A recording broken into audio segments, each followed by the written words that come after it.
group, the drummer is nearly always the kind of the joker, the funny man, the one who's got that light element, which works very well amongst the other 3 or 4 moody musicians, you know. Drummers are often the funny members of their group that lighten up the band. Britain has a unique sense of humor, and that makes British drummers even more special. They deserve to be appreciated for more than that, though. They're often the heartbeat of the band and help hold it together. Keep watching for the best British drummers of all time. Carl Palmer.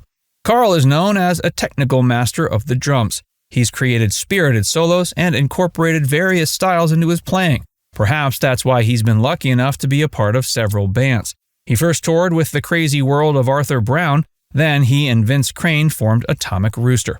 In 1970, Greg Lake asked him to audition for Emerson, Lake and Palmer. They ended up being one of the most influential bands in prog rock.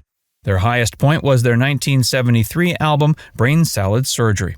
When they eventually disbanded, Carl joined another band called Asia. He's also formed his own power trio, the Carl Palmer Band, and tours in a legacy show. Charlie Watts.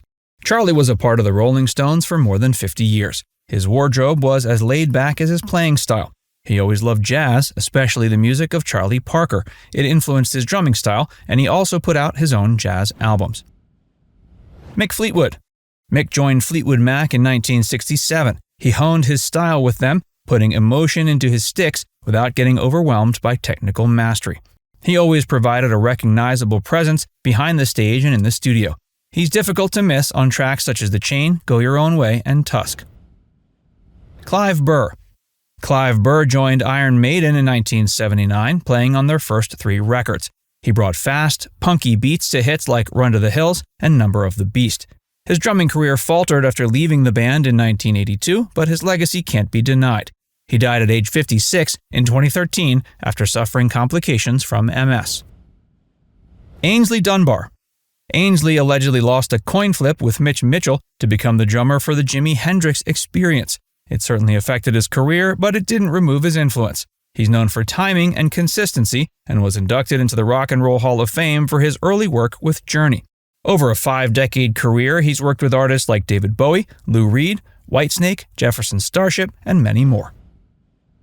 Nick Mason. Nick became the beating heart of Pink Floyd. He helped them navigate their evolution. He provided support for their early psychedelic songs and helped them dominate the music scene in the 70s and 80s. Nick's drums became less and less noticeable as the band grew, and he rarely drew attention to himself on stage. Still, classic Pink Floyd albums like Dark Side of the Moon and The Wall wouldn't be the same without him. None of their performances would have worked without his rhythms either. Gavin Harrison. Porcupine Tree may not be one of the most recognizable names in British rock, but Gavin remains a favorite drummer. He's working to keep prog rock relevant. His 2009 version of Bonnie the Cat is considered one of his best works. Matt Helders. Matt is an essential member of the Arctic Monkeys because he knows how to provide what each song needs. He can go impressively fast on Brainstorm or go gentler on the band's softer tracks. He also often provides background vocals. Matt is an important champion of natural drumming. He plays on a real kit with none of the computerized sounds in the market today. Niko McBrain. Niko joined Iron Maiden in 1982. He gave the band a new, distinctive style. His fast right foot made the songs on many classic albums sound like they were galloping along. These included Peace of Mind, Power Slave, and Seventh Son of a Seventh Son. Alan White. The members of the prog band Yes were allegedly all chosen in the studio. Alan was one of their best choices. His master grooves and deep pockets helped the band's songs, which could often be strange and run long, reach an audience. He even played on John Lennon's Imagine. Most importantly, he laid down a foundation for other prog musicians to follow. Ringo Starr. The Beatles actively sought out Ringo Starr, who previously worked with Rory Storm and the Hurricanes after Pete Best left. They heard he was a great drummer, and after hiring him for a few sessions, they knew what to do. They sent Pete into their manager's office. He remembers, after about 3 or 4 minutes, he turned around and said, "Pete, I've got bad news for you." He said, in a nutshell, the boys want you out, and they want Ringo Starr in. Fans were split, but he was integral to many of their biggest hits, such as Come Together, Rain, and Tomorrow Never Knows. He's also helped win American audiences over and inspire them to buy drums with an appearance on The Ed Sullivan Show. Simon Phillips. Simon Phillips played with the U.S. band Toto until 2014. After that, he racked up a massive list of recording credits. His technical mastery of a variety of genres has earned him universal respect. Toto guitarist Steve Lukather once said, quote, "He was one of the finest musicians I've ever shared the stage or studio with." Ginger Baker. Ginger was mentored by British jazzman Phil Seaman. He then went on to work with bands like Cream, the Graham Bond Organization, Blind Faith, and Air Force. It made him one of the first British drummers to ever be considered a star. He created a signature style with a smooth tempo and a tendency to use two bass drums. Stuart Copeland, Alex Van Halen, and Neil Peart cite the Hall of Fame drummer as an influence. Ginger is known for being a bit grumpy today, but he hasn't lost his love for music or his instrument. Ian Paice. Ian was one of the founding members of Deep Purple. He's also the only member to play on every record, including the most recent one, 2013's Now What. He defined hard rock drumming in the 60s and 70s.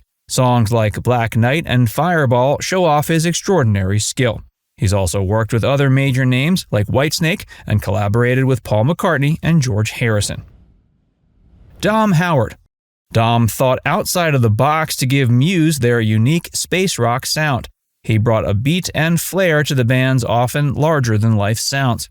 He's evolved along with them. That includes embracing electronics. They allow him to keep up with their spacey style. Dom's been working to create Cream's unique sound for decades. His contributions to 2001's Newborn show he still got it. Phil Collins. Phil is one of the most recognizable names in British drumming, and he's also one of the best. His devotion to the craft and hours of practice help him stand out. Phil is remembered for his contributions to bands like Genesis and Brand X. No one can resist his drum fill on In the Air Tonight. He's also known for his many solo hits and contributions to Broadway and Disney musicals. Mark Brzeciki. The man whose smash hits affectionately dubbed Mark Unpronounceable Name is one of the most prolific session musicians of all time. He can play with almost anyone, providing a sound big enough to fill a whole stadium. He lists Phil Collins as one of his heroes and was glad to recently play with him. He's also played with Ultravox, Procol Harum, Pete and Simon Townsend, Marilyn's Fish, The Pretenders, The Cult, Casbah Club, Sting, and more.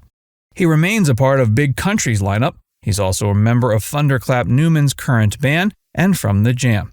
Everyone wants a piece of his talent. Keith Moon. Keith Moon of The Who had talent and stage presence. He went blazingly fast, but managed to stay precise.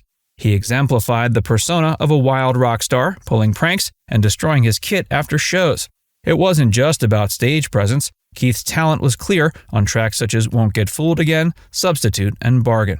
His antics eventually became self-destructive. Alcohol and prescription medication took much of his life. He died of an overdose at age 32 in 1978. Steve White.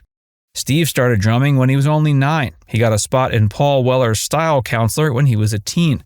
The band began to reach the charts with hits such as Shout to the Top and You're the Best Thing. He was their drummer for 25 years. He's also played with the Jazz Renegades, recorded with Ian Duray and Dr. John, and formed his own funk band, The Players. Steve is a massively respected drummer. He stays busy as a member of Trio Velour, serving as the frontman for Mapex Drums and teaching on the side. John Bonham. John, also known as Bonzo, was a member of Led Zeppelin. He stood out among other members with an innovative and powerful style. When the Levee Breaks, Rock and Roll, and Good Times, Bad Times were all hits thanks to his mastery. The 1969 instrumental Moby Dick solidified him as a star. He set the standard for others to follow. He died tragically early at age 32 in 1980 from alcohol. It immortalized him in the annals of British rock drumming history. John's son Jason has taken his place in Led Zeppelin. He said, all I wanted to do was make those guys smile. Sure. Because to me, a smile from them was as if I was getting it from my dad. Now it's time to hear from you. Who's your favorite drummer of all time? Let us know in the comments section below.